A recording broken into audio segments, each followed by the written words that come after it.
ইসলামী বিশ্ববিদ্যালয়ের শিক্ষার্থী সাজিদ আব্দুল্লাহর হত্যার ১৪৫ দিন পেরিয়ে গেলেও খুনিদের গ্রেপ্তার করা হয়নি। হত্যাকারীদের বিচারের দাবিতে মানববন্ধন করেছে বিশ্ববিদ্যালয়ের শিক্ষার্থীরা।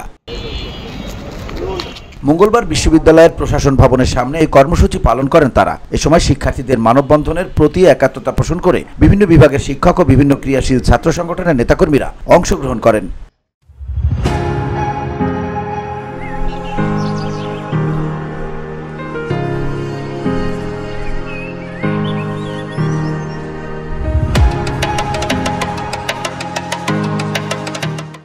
মানববন্ধনে শিক্ষার্থীদের হাতে আজকে ৪ মাস ২৫ দিন বিচার হবে কবে, ১৪৫তম দিনেও কি প্রশাসনের টনক নড়ে না, সাজিদের পরিবারের ক্ষতিপূরণ কই, তদন্ত ঠিক কতদূর, এইসব লেখা প্ল্যাকার্ড দেখা যায়।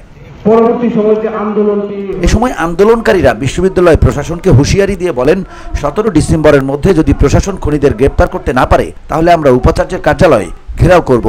ডিসেম্বরের ১৭ তারিখ সাজিদ আব্দুল্লাহ হত্যার ৫ মাস পূর্ণ হবে। এই ১৭ তারিখের মধ্যে যদি ইসলামী বিশ্ববিদ্যালয়ের প্রশাসন তাদেরকে গ্রেফতার করতে না পারে, ১৭ তারিখে আমরা ভিসির কার্যালয় ঘেরাও করব। সাজিদ আব্দুল্লাহ হত্যাকাণ্ড ঘটেছে, এটি আমরা প্রায় ১৫০তম দিনে এসে আমরা চাচ্ছি যে একটি সুরাহা চাচ্ছি। এভাবে বিচারের বাণী আর কতদিন নিবৃত্তে কাঁদবে, এই প্রশ্ন আমি আজকে ইসলামী বিশ্ববিদ্যালয়ের প্রশাসন এবং তদন্তকারী যে সকল তদন্তকারী যারা আছেন তাদের উদ্দেশ্যে আমি বলে দিতে চাই।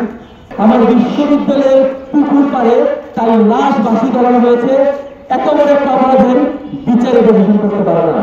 আমরা প্রশাসনের কাছে অনুরোধ করব, এই হত্যাকাণ্ডের যত দ্রুততম সময়ের মধ্যে সম্ভব খুনিদেরকে চিহ্নিত করে তাদেরকে বিচারের আওতায় এনে দৃষ্টান্তমূলক শাস্তি প্রয়োগ করা হোক। সাজিদ আব্দুল্লাহর হত্যা এটি যেন নতুন কোনো হত্যার সূচনা না করে, বরং এটি যেন জীবনের উন্মেষ ঘটায়, সেজন্যই এই হত্যার বিচার হওয়া উচিত, হতেই হবে এই বিচার। প্রসঙ্গত গত ১৭ জুলাই সন্ধ্যায় বিশ্ববিদ্যালয়ের শাহ আজিজুর রহমান হলের পুকুর থেকে সাজিদ আব্দুল্লাহর মরদেহ উদ্ধার করে পুলিশ। পরে ভিসেরা রিপোর্ট অনুযায়ী ওই শিক্ষার্থীকে শ্বাসরোধে হত্যা করা হয়েছে বলে প্রমাণিত হয় এবং এই ঘটনায় একটি মামলা দায়ের করা হয়। তার মৃত্যু নিয়ে ক্যাম্পাস জুড়ে ব্যাপক প্রতিক্রিয়ার সৃষ্টি হয়েছে। VOD Bangla news desk.